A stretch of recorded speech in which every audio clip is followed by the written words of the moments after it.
tunakubaliwa na wengi. When we enter the Karatu, Kwa sasa ndio ninaona tunakubaliwa na wengi. currently many are accepted. Kwa sababu tumeonyesha msimamo ya alama. We've shown the mark. Msimamo ya alama.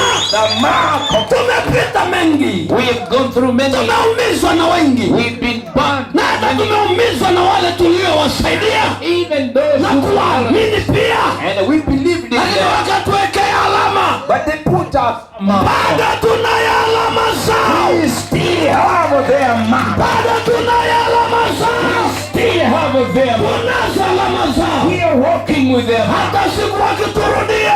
Even when they come, Wasisahau ya kwamba let them know they waliwahi kutuumiza. have ever put us. Waliwahi fanya tukaumia. They have ever put us. Waliwahi fanya tukalia. They have made us cry. Nataka ujue hivi. I want you to know. Usiwahi kusahau waliokuumiza. Never forget those who put you. Usiwahi kusahau waliokuwekea hiyo alama. Never forget those who make a Iwe paper. wameweka alama kwenye mwili wako. They put a mark in your Iwe body. wameweka alama kwenye moyo wako. Or they put it into your heart. Ninajua baada ya neema hii I believe after this grace, unaweza ukainuliwa na Bwana. you are going to be Unaweza promoted. ukainuliwa na Mungu wa The majeshi. Lord God will be Na replaced. wanaweza wakajileta. And they must come to you. Nataka nikupe taarifa, usiwasahau. Do not forget. Usisahau kwamba walikuumiza.